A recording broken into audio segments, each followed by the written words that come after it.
Convido os irmãos para abrirem as Bíblias no livro de Ezequiel, capítulo 20.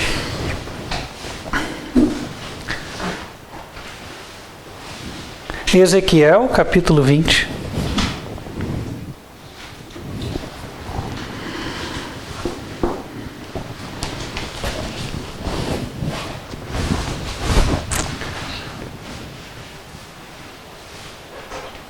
No versículo 19, diz assim: E eu sou o Senhor vosso Deus. A palavra Senhor aqui aparece com todas as maiúsculas. É a tradução do original que muitos entendem por Jeová. Portanto, seria também correto ler: Eu sou Jeová vosso Deus.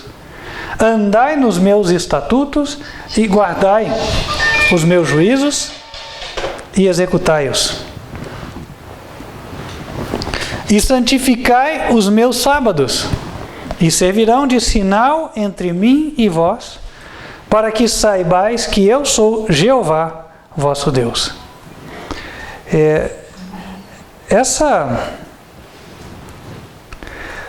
Só fazer um ajuste aqui.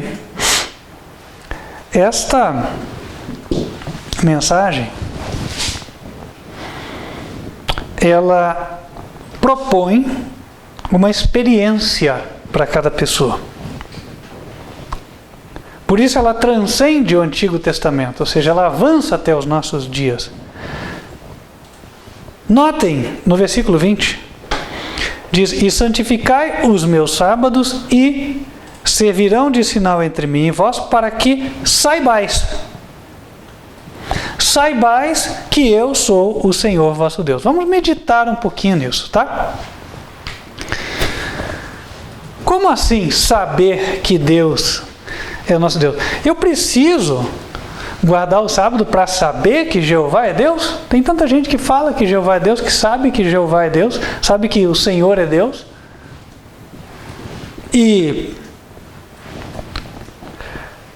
Então não parece que o sentido seja esse, né? Eu vou ter um conhecimento de que o Senhor é Deus. Não, esse conhecimento as pessoas dizem que já possuem. Então, o que vai acontecer de fato? Bom, ele disse para que saibais. Esse saibais, então, ele tem um sentido. Saibais. Ele tem um sentido relacionado à experiência.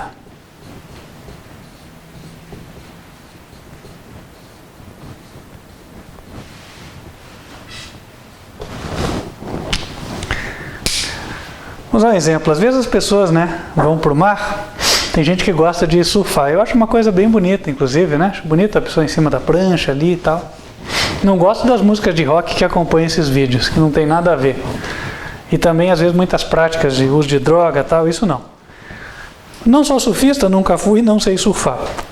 Mas, uma coisa que eu já ouvi falarem, a pessoa fica ali sentadinha na prancha e fica olhando, para o mar lá, na linha do horizonte. E aí, estão lá, às vezes ficam batendo papo, esperando. E a pessoa fala: agora vem uma onda. Mas como? Não, eu sei que vem. Como é que ele sabe que vem? Porque ele tem experiência. Ele já foi muitas vezes no mar, já esteve ali e tal, e ele sente que está chegando a onda. Eu não estou falando que ele tem uma habilidade sensorial, extrasensorial, nada disso. Mas a pessoa tem a percepção. Quando ela vê a ondulação do mar de uma determinada maneira, ela entende que está chegando a onda e vai formar. Isso é um conhecimento experimental. Só tem quem tem experiência. É isso que Deus está propondo aqui, um conhecimento experimental dele. Saibais. É aquela coisa de que, não, eu sei. Mas como você sabe? Não, você tem prova disso? Não, prova eu não tenho, mas eu sei.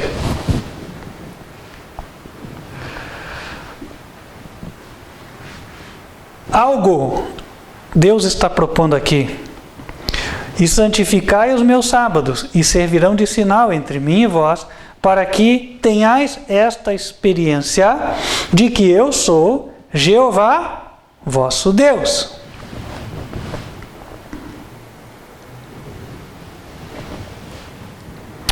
E o que significa saber que Ele é Jeová, nosso Deus? Nós vamos abrir a Bíblia em Êxodo, capítulo 6.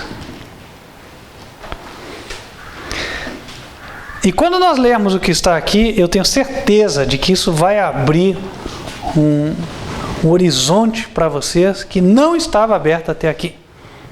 E muita gente vai repensar o seu conceito relativo a esse tema. Por quê? Porque até hoje, para muitos e para a maioria posso dizer, o sábado é visto como um jugo de servidão. Ah, não, inclusive Deus nem imporia isso sobre nós, né? Porque é um jugo pesado, é um fardo e tal. Tudo bem, mesmo que você tenha este conceito, acompanhe um pouquinho mais. Tem algo aqui que pode fazer você pensar e tenho certeza que você vai ficar feliz de descobrir. É uma bênção que há por trás aqui. Êxodo 6, versículo 2. Falou mais Deus a Moisés e disse: Eu sou o Senhor, ou seja, eu sou Jeová. Eu estou enfatizando não porque eu seja testemunha de Jeová, eu não sou, nem estou falando contra quem é, mas é porque esse nome ele reflete, lá em Êxodo 34 ele é explicado, ele reflete o caráter de Deus. O caráter de Deus em dois vieses. Vamos para Êxodo 34. Os vieses são bondade e justiça. E são duas coisas que nós esperamos da parte de Deus. Êxodo 34, versículo 5. Onde aparece Senhor com todas as maiúsculas, eu já vou lendo Jeová, só para você entender a ideia e fazer a ligação na mente. E Jeová desceu numa nuvem e se pôs ali junto a ele, e ele apregoou o nome de Jeová. Passando, pois, Jeová perante a sua face, clamou: Jeová, Jeová, Deus misericordioso e piedoso, tardio em iras e grande em beneficência e verdade, que guarda a beneficência em milhares, que perdoa a iniquidade e a transgressão e o pecado, que ao culpado não tem por inocente, que visita a iniquidade dos pais sobre os filhos e sobre os filhos dos filhos até a terceira e a quarta geração. Então, quando ele fala, ele menciona o seu nome, em primeiro lugar, ele apresenta a faceta do seu caráter relacionada à misericórdia, à piedade, ao perdão. Misericordioso, piedoso, tardio em irar-se, grande em beneficência e em verdade. Beneficência é fazer o bem para nós. Até o ímpio recebe o bem da parte de Deus. Está respirando, tem as suas coisas, não é assim? Ele também está rodeado de bens. A natureza produz os seus frutos para o ímpio também. Não importa se o dono da lavoura é ímpio ou é justo. Se ele planta, a terra dá, né? Então, Deus é grande em beneficência e verdade. Guarda a beneficência em milhares. Se você é fiel e justo, a tua família será abençoada por isso, as tuas gerações também. E nisso eu poderia entrar em muitas coisas aqui. O que hoje faz a diferença entre as nações ricas e as nações pobres ou em dificuldade é, em parte, aquilo que os antepassados de cada povo foram. Porque a Bíblia diz: feliz é a nação cujo Deus é o Senhor. Voltando aqui. Ao culpado não tem por inocente, que visita a iniquidade dos pais sobre os filhos e sobre os filhos dos filhos até a terceira e quarta geração. Aqui é o outro viés, justiça. A pessoa que anda no caminho de Deus sofre injustiça porque o diabo usa os ímpios para promover essa injustiça. E aí então, Quando os filhos de Deus clamam por justiça, e não só eles, todos os oprimidos clamam por justiça. E Deus disse que faz, está aqui. Ao culpado não tem por inocente, e visita a iniquidade dos pais sobre os filhos e os filhos dos filhos. Que isso não seja mal compreendido. Não é que existe maldição passada de geração para geração. É simplesmente o fato de que o filho do bêbado, se beber, pode ter cirrose. Faz sentido? Claro que faz. Né? Então Deus faz com que as consequências dos erros elas cheguem até aqueles que erram, caso eles não se corrijam. Daí nós vemos uma exortação para nós não seguirmos os defeitos dos nossos pais, achando que os nossos pais são o padrão. E também daí podemos entender o seguinte: não é porque o meu pai sempre fez isso e ele morreu assim, assim, assim, seja bem-vindo, que então eu devo fazer assim também, porque não importa se ele errou, o final dele, a meu ver, foi bom. Não, teu pai é uma coisa, você é outra. Os erros do teu pai não devem ser reproduzidos em você. Agora a gente volta para Êxodo 6 e vamos falar do que Deus pretendia fazer. Ele queria se revelar ao povo de Israel. Mas foi importante fazer essa explicação do nome Jeová, porque senão não ficaria claro o entendimento aqui, tá? Êxodo 6, versículo 2. Falou mais Deus a Moisés e disse: Eu sou Jeová. E eu apareci a Abraão e a Isaque e a Jacó como o Deus Todo-Poderoso. Mas pelo meu nome, Jeová, não lhes fui perfeitamente conhecido. E também estabelecerei o meu concerto com eles, o meu concerto com eles, para dar-lhes a terra de Canaã, a terra de suas peregrinações, na qual foram peregrinos. E também tenho ouvido o gemido dos filhos de Israel, aos quais os egípcios escravizam, e me lembrei do meu concerto. Portanto, dize aos filhos de Israel: Eu sou Jeová, e vos tirarei de debaixo das cargas dos egípcios, vos livrarei da sua servidão, e vos resgatarei com braço estendido e com juízos grandes. E eu vos tomarei por povo, e serei vosso Deus, e sabereis que eu sou Jeová, vosso Deus, que vos tiro de debaixo das cargas dos egípcios. E eu vos levarei à terra acerca da qual levantei a mão, que a daria a Abraão e a Isaque e a Jacó, e vou-la darei por herança, eu, Jeová.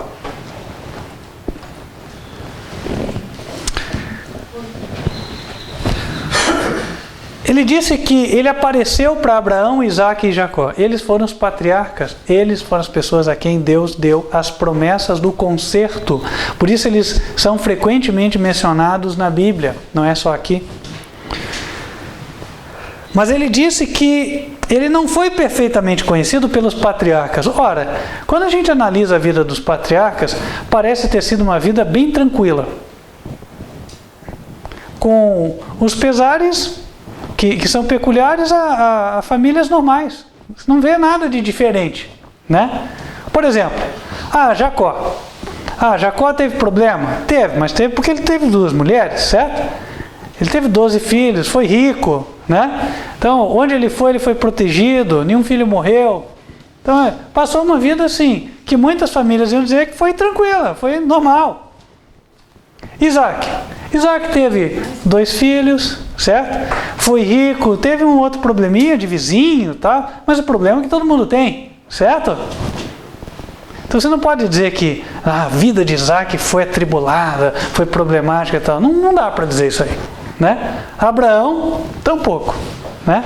Saiu da sua casa, da sua parentela, mas Deus abençoou tudo que ele tinha muita fazenda, era conhecido como poderoso na terra, não é assim? A sua prova foi ter o filho, isso é o que o angustiava, né? Mas finalmente teve o filho, depois morreu em infarto, velhice, velho farto de dias, digo. Então não se pode dizer que a vida de Abraão foi uma vida atribulada. Não foi, ele tinha uma coisa que ele queria, mas ele estava rodeado de bens, não é assim? Então Deus fala: olha, eu não fui perfeitamente conhecido por eles pelo meu nome, Jeová. Por quê? Jeová se mostra misericordioso e piedoso. Mas o piedoso tem a ver com você ter dó de alguém que está numa situação terrível. Abraão não estava numa situação terrível. Isaac também não, Jacó também não. Repito, tiveram momentos de dificuldade, tempo, como todo mundo tem. Certo? Não dá para dizer que outros não tiveram o que eles tiveram. Agora, não assim com o povo de Israel. A essa altura, eles já eram escravos há 400 anos. Vocês fazem ideia do que é isso, irmãos? 400 anos é quase o tempo desde o descobrimento do Brasil. Nós temos aí 500 e tantos anos, certo? Então, assim, tira 100 anos, era isso. 400 anos. Então, pense, você é escravo, teu pai foi escravo, teu avô foi escravo, teu tataravô foi escravo, e quem você consegue lembrar na tua geração foi escravo. E você ouve falar do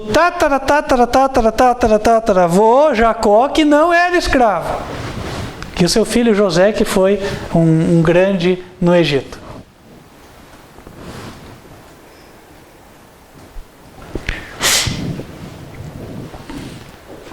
Ah, mas quando a gente vai na genealogia não são tantas gerações assim. Peraí, mas a Bíblia só trata uma linhagem. É diferente. Hoje tem pessoas com 40 anos que já são avós, enquanto tem outros que nem filho tem, certo? Então pode variar isso aí. Abraão teve filho com quantos anos? 100, né? Então assim, praticamente 100 anos. Mas não era a realidade de todos. Tinha muitos que tinham filhos com 30. Hoje em dia tem gente que tem filho com 15, certo? Então, meus queridos irmãos, já haviam passado-se muitas gerações. E aquele povo, tudo que ele conseguia enxergar era o açoite do feitor. A esperança toda de vida que eles tinham era comer até o fim da vida, só.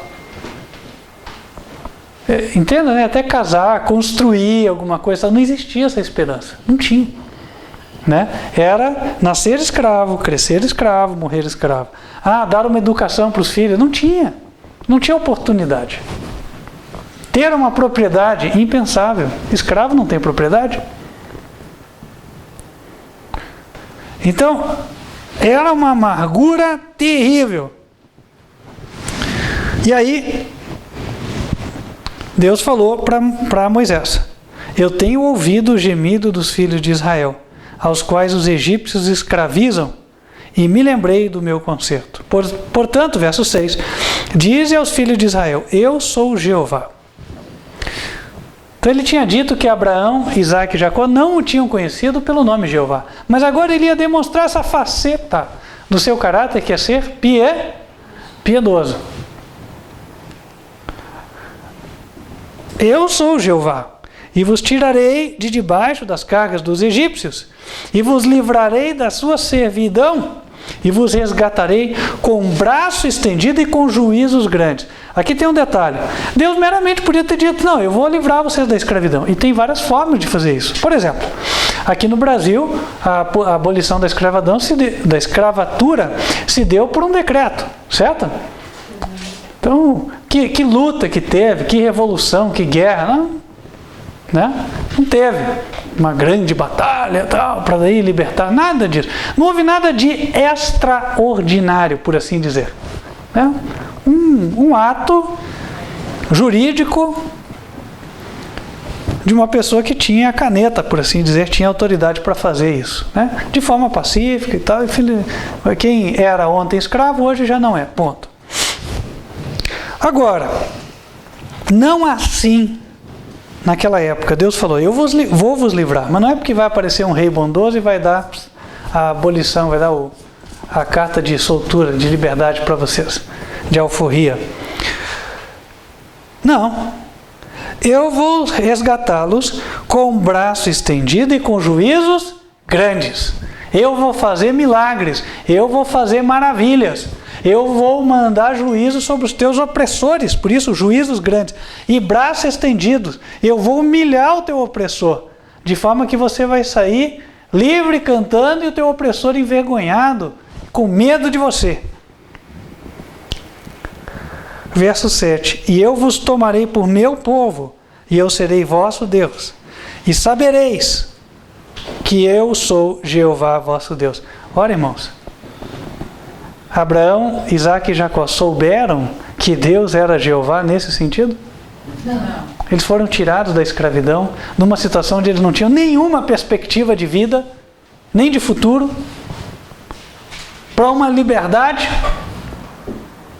numa situação onde eles eram propriedade de outras pessoas, que eram vendidos e comprados para outra, na qual eles eram cidadãos livres.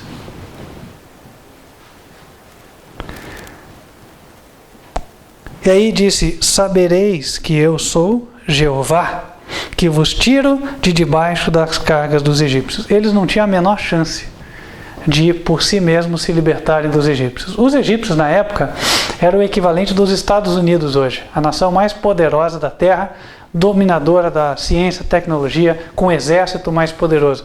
Não tinha como fazer frente. Eu vi outro dia um vídeo numa prisão americana lá no deserto do Arizona, né? O título do vídeo era a pior prisão do mundo. Você olha e fica olhando e fala assim: como é que a pessoa vai sair dali? Só se alguém tirar. Só se alguém tirar, não tem como, né?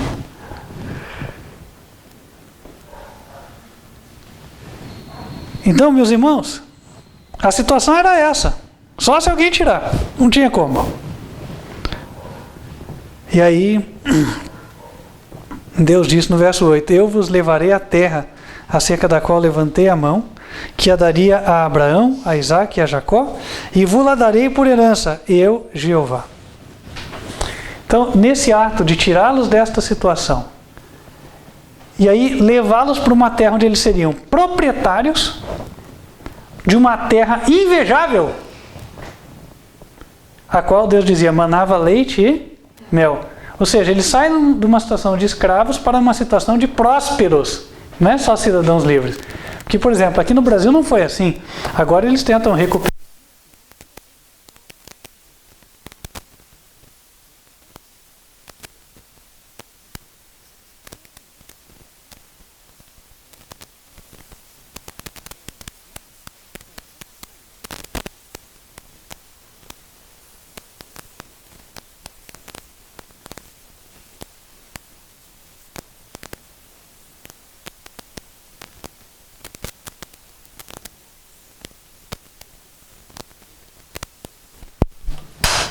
Nós estávamos explicando que aqui no Brasil não foi como foi juntamente lá na época do povo de Israel. Por quê?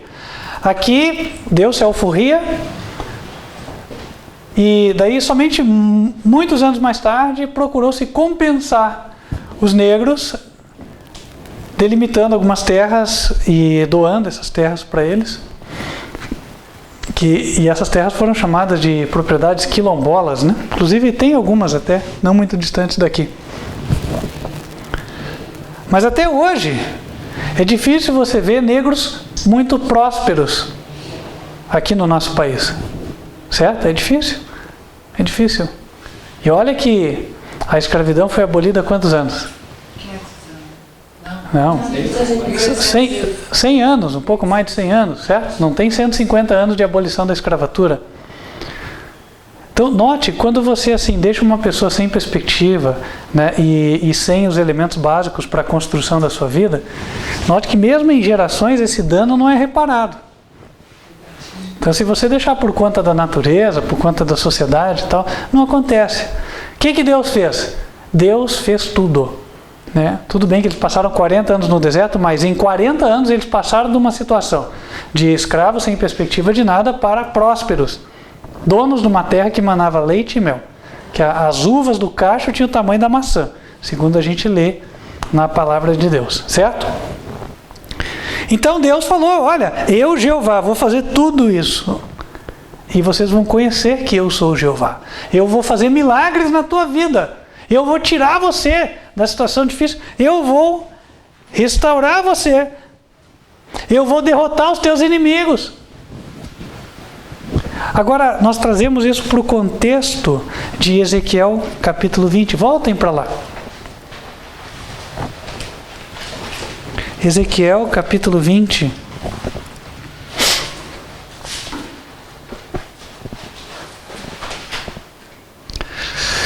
No versículo 20, o Senhor diz: e santificai os meus sábados, e servirão de sinal entre mim e vós, para que saibais que eu sou Jeová vosso Deus. Ora, para conhecermos a Deus nessa faceta do caráter, né, de piedade, de misericórdia, de fazer justiça às nossas causas, de derrotar os nossos inimigos,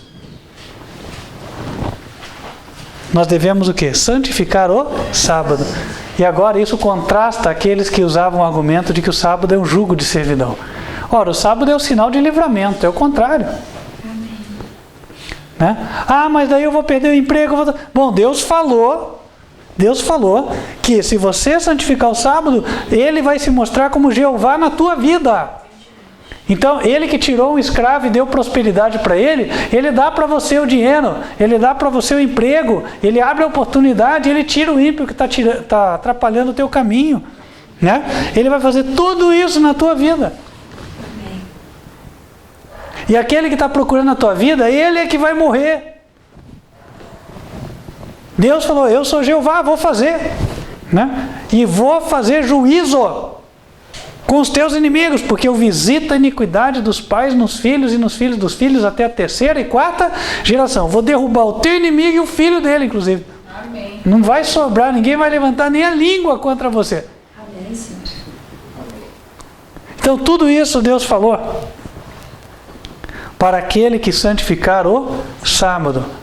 Agora, depois disso, meu querido irmão, se você ainda quiser insistir na ideia de que, não vou guardar o sábado não, porque é um jugo de servidão, eu lamento, só tenho a lamentar por você. Está perdendo uma grande oportunidade. A oportunidade está aqui.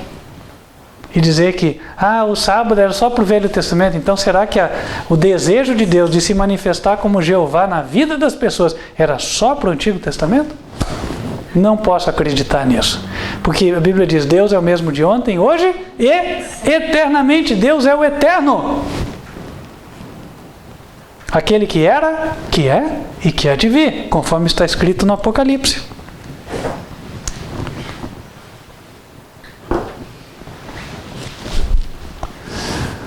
Lá em Hebreus capítulo 4, várias vezes nós já abrimos esse texto. Em Hebreus capítulo 4.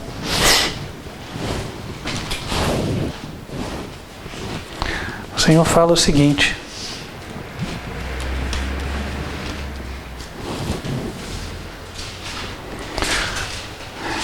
versículo 4: porque em certo lugar disse assim do dia sétimo, e repousou Deus de todas as suas obras no sétimo dia. Versículo 9: portanto, ainda resta um repouso para o povo de Deus, porque aquele que entrou no seu repouso, Ele próprio repousou de suas obras, como Deus das suas. Procuremos, pois, entrar naquele repouso. Verso 11: para que ninguém caia no mesmo exemplo de desobediência, porque a palavra de Deus é viva e eficaz, e mais penetrante do que qualquer espada de 2 gumes, e penetra até a divisão da alma e do espírito e das juntas e medulas, e é apta para discernir os pensamentos e intenções do coração. Ora, quando Deus ordena algo é porque Ele está disposto a abençoar. Se Ele deu o mandamento do sábado é porque Ele quer dar a bênção equivalente. E você fala: mas eu vou abrir mão de muitas coisas. Mas Deus vai mais do que compensar. Overcompensate, né? Quer dizer, é sobrecompensar. No português não existe essa expressão, mas no inglês a gente usa essa expressão que ela tem força, né? Over. Então você vai sobrecompensar, ou seja, vai fazer mais, vai mais do que compensar. E é isso que tem que acontecer. Isso que tem que acontecer quando o homem se submete a Deus. É o homem conhecê-lo como Jeová. E aí eu posso até emendar, fazer um pequeno parênteses aqui, porque está bem adequado o momento. Nota-se que o nome Jeová não tem a ver com pronunciar. É porque eu falei Jeová e não falei Javé. Ou é porque eu falei Javé e não falei de outra forma. ou porque eu não falei o tetragrama, não tem a ver com a tua pronúncia. Ora, Deus se manifestar como Jeová na tua vida tem a ver com o que Ele vai fazer, não é com o que você vai pronunciar. Deus não está preocupado se você tem o sotaque do judeu, do hebraico, para falar certo lá, da forma que eles iam falar. Yahweh, Yehoah. Aí é interessante porque eu já ouço pessoas assim tem gente que só fala idioma inglês, daí é Yahweh, né? Aí tem gente que fala espanhol, tenta falar do mesmo jeito, ou Yahvé, né? Gente, vamos parar com isso, né? O que importa é o seguinte: Deus quer se dar a conhecer a nós.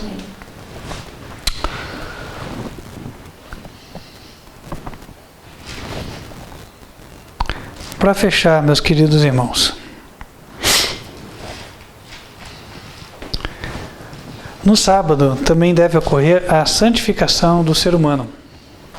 Em Ezequiel capítulo 20, versículo 12, ele diz: E também lhes dei os meus sábados, para que servissem de sinal entre mim e eles, para que soubessem que eu sou o Senhor que os santifica.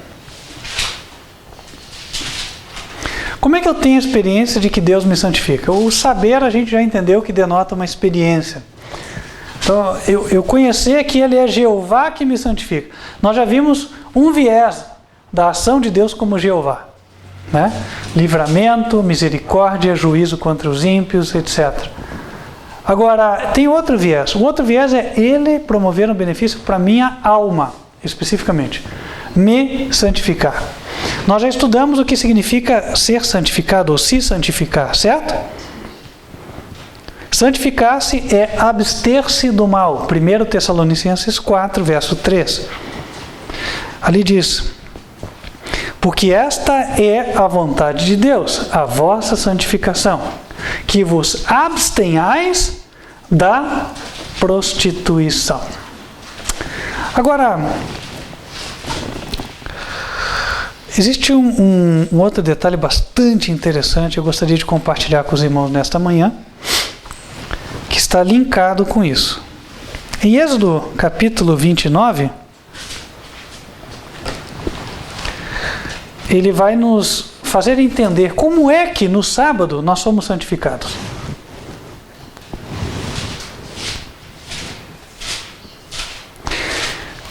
Êxodo 29 é a continuação de um tema onde Deus estava ordenando a construção do santuário e também os serviços que haveriam no santuário. Entenda-se hoje, igreja. Os serviços que haveriam na igreja. E aí, em Êxodo 29, a partir do versículo 42. Este será o holocausto contínuo por vossas gerações, à porta da tenda da congregação, perante Jeová, onde vos encontrarei, para falar contigo ali. E ali virei aos filhos de Israel, para que por minha glória sejam santificados. E santificarei a tenda da congregação e o altar. Também santificarei a Arão e seus filhos, para que me administrem o sacerdócio, e habitarei no meio dos filhos de Israel, e saberão que eu sou Jeová, seu Deus. Ora, Deus se propôs a se encontrar com o seu povo na casa de culto. Daí a importância de vir à igreja. Hoje em dia eles falam, culto virtual. Deus falou que o encontro é no santuário, não é fora. Será que Deus não sabia que um dia inventaria a internet? Claro que ele sabia, mas não é a mesma coisa. Não é. Ele disse que ele viria até o tabernáculo e ali, pela sua glória, seriam santificados. Ora, onde Deus está, a sua glória se manifesta, certo? Porque é o brilho da sua presença. Na prática, o que acontecia era um encontro pessoal entre Deus e os seres humanos. Um contato. Contato vem de tato.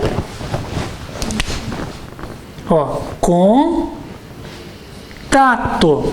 Tato é o quê? O que você toca. Então, você junta as duas e forma contato, que nos termos mais religiosos, se iguala ou assemelha à comunhão. Nós falamos comunhão com Deus, mas essa palavra parece que a gente não tem facilidade de assimilar o que ela efetivamente significa, né? É mais fácil ver contato, né? Quando a gente faz venda, por exemplo, ou política, né? Vamos fazer contato. E como é que se faz contato? Pessoalmente, não tem outra forma, certo? Hoje em dia, agora a política é na base só da rede social.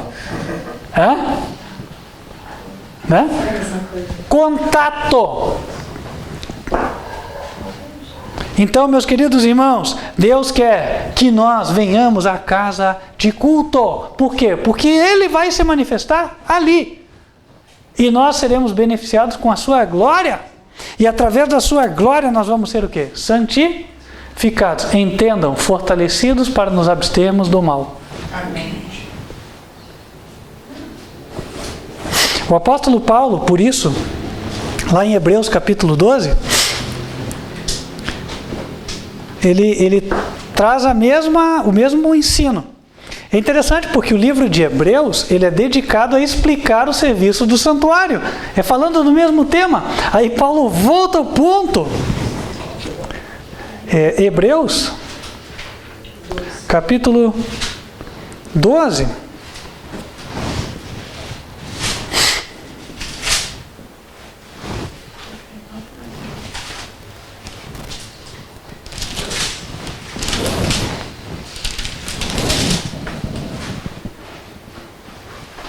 Perdão, capítulo 10, versículo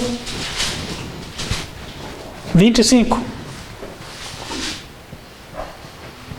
Não deixando a nossa congregação, como é costume de alguns, antes admoestando-nos uns aos outros, e tanto mais, quanto vedes que se vai aproximando aquele dia. Então, olha, alguém não está vindo, temos que admoestar a pessoa. Olha, fulano, venha, você está perdendo uma grande bênção. Hoje em dia tem a desculpa, né? Não, mas é porque eu estou com medo de pegar a doença. Uai, mas quem é que cura as nossas doenças? Deus. A Bíblia disse, eu sou o Senhor que te sara. Eu sou o Senhor que te sara. Quando ele fala isso, ele diz, eu sou o Jeová que te sara. Eu até quero ver se acho rapidamente aqui o verso.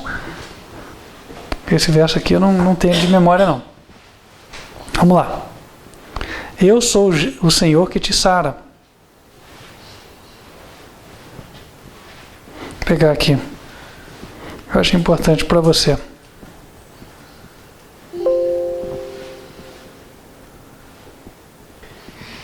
Êxodo 15, 26.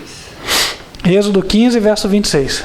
Se ouvires atento a voz do Senhor teu Deus, e fizeres o que é reto diante de seus olhos, e inclinares os teus ouvidos aos seus mandamentos, e guardares todos os seus estatutos, nenhuma das enfermidades porei sobre ti, que pus sobre o Egito, porque eu sou o Senhor que te sara.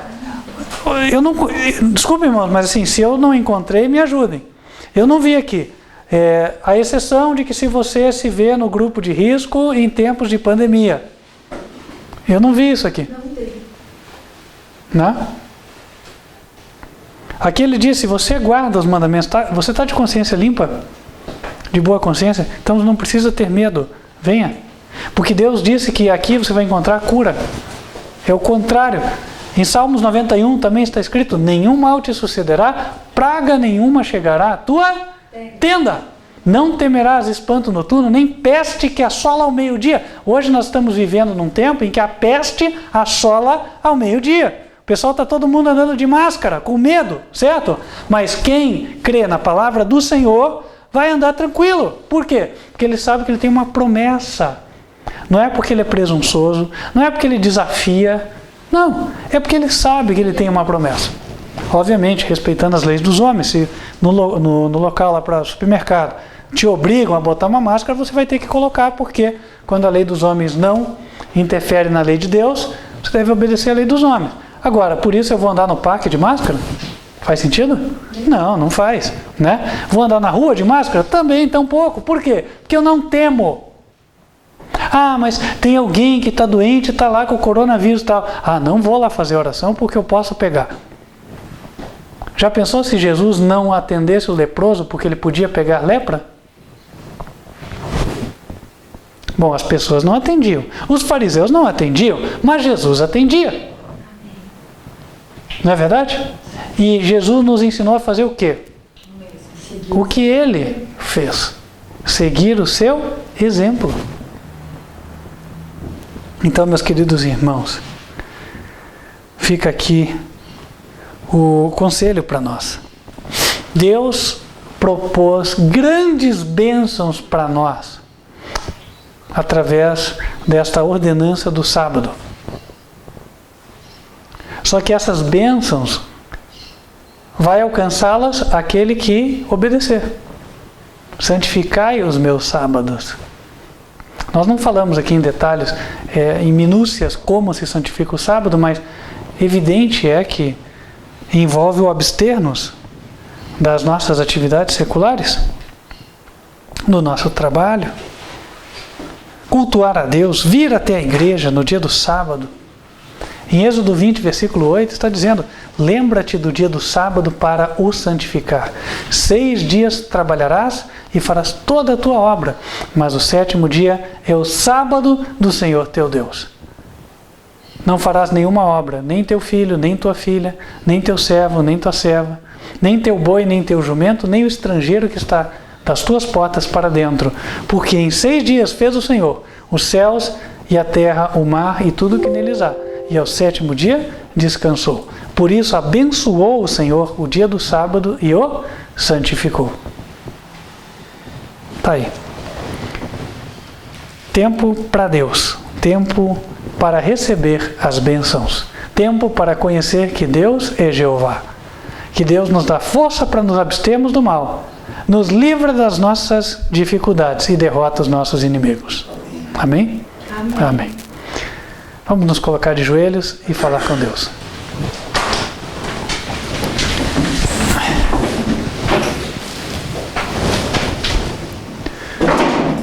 Santo e bom Deus que nos altos céus habitas, queremos agradecer pela mensagem. Amém. E por o Senhor ser Jeová. Amém. Pedimos a Deus que mostre-se como Jeová nas nossas vidas. Amém, e ajuda-nos a santificarmos o teu dia santo, o sábado. Amém.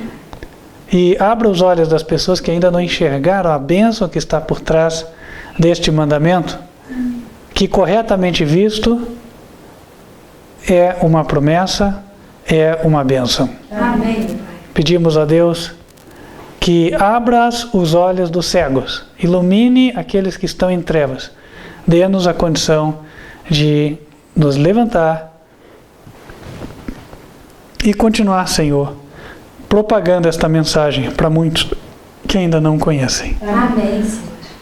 Agradecemos a Tua luz, a presença do Senhor Jesus conosco hoje. Amém.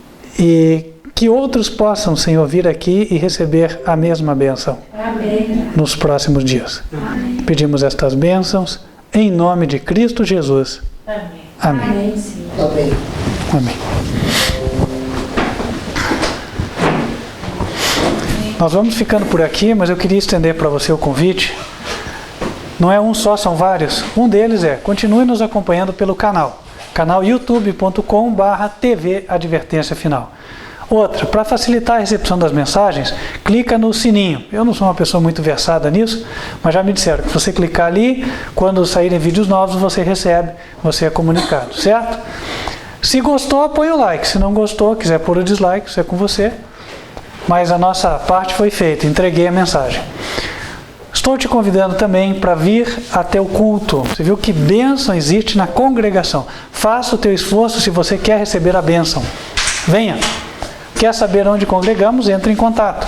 Nosso WhatsApp, 55, para quem está fora do Brasil, 41 99509 8425.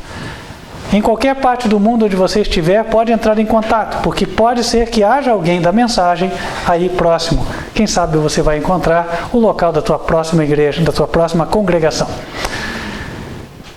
E para encerrar, nós vamos ficando por aqui, mas quero invocar as bênçãos do Senhor sobre a tua vida. Se você quiser recebê-las, te aconselho a fechar os olhos. Que o Senhor te abençoe e te guarde. Que o Senhor faça resplandecer o seu rosto sobre ti e de ti tenha misericórdia. Que o Senhor levante sobre ti o seu rosto e te dê a paz. Amém. Que Deus te abençoe e que possamos, nas próximas oportunidades, estarmos juntos. Deus abençoe e até lá.